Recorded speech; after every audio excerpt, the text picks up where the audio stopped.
Much of the Johannesburg CBD is in a state of disrepair. Filth, neglected buildings and unpleasant smells are everywhere. And criminals mug pedestrians and take over buildings illegally. Just last week, close to 80 people died in a blaze in one of those buildings.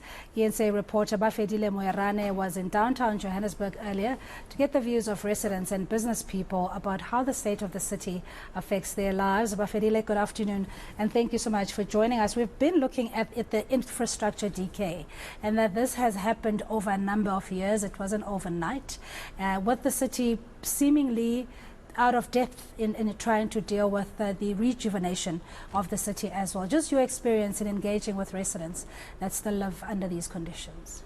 Well, Cindy, it's quite a dire state of affairs, and residents there having to say that this really leaves them living in fear. But most importantly, remember that Johannesburg CBD used to be a big business hub, but at this point in time the situation is really decaying and having to deteriorate to the point where it is today, really causing a serious concern for businesses having to shift in the CBD to urban areas including Rosebank and Sandton, among others. So we spoke to Busa, CEO, earlier on, who had to say that really government should intervene in this instance, having to blame the city of Johannesburg to say that they have left the situation to deteriorate to where it is right now. And he is saying that because of the instability that has been encountered in the city of Johannesburg, mainly after the 2021 local government elections having to change a number of leadership, the mayors in particular, this is one of the issues. And he's saying that the municipality's failure to look into the issues of infrastructure remains a serious problem and crisis. If they do not fix at this point in time, the situation will become more worse and businesses will be forced to leave the CBD. Let's listen to what he said to us earlier on.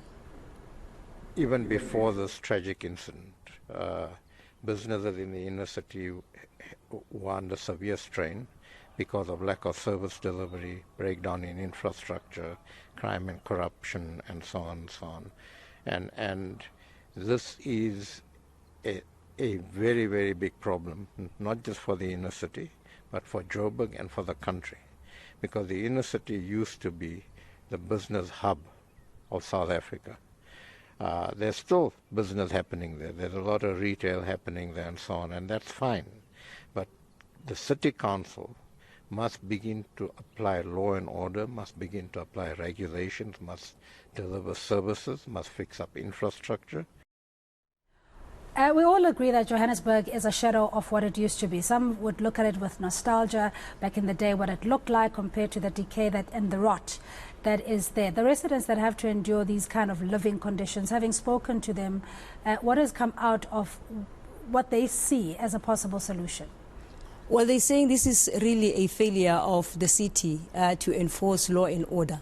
And they're saying that government should really come down and ensure that all those people who are staying there are legally in the country, because we have heard during last week when we were doing the fire incident that happened in the city to say that a number of people who are there are mainly foreign nationals. So they're saying as citizens that they are really living in fear. The crime has really grown. And the only solution at this point in time, it is to ensure that the law enforcers are on the ground. Let's listen to what they said to me earlier on. Yeah. The situation is really messed up here in Joburg. And I've been since living here since 2003. And the thing is going more worse. So now I don't know what we should do as South Africans, and the president, what the president must do, because I see the shops, the South African shops have been moved away to Rosebank, Sandton and stuff. The whites are going away from us. So we left as blacks here. Now you see how the situation, everything is changing. South Africa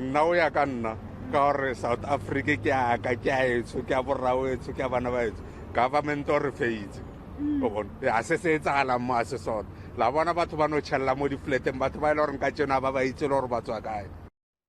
And that's an update from eNCA reporter Bafedile Moerane, who was in the CBD speaking to business people and residents after the Marshalltown, a devastating fire that has claimed the lives of over 77 people.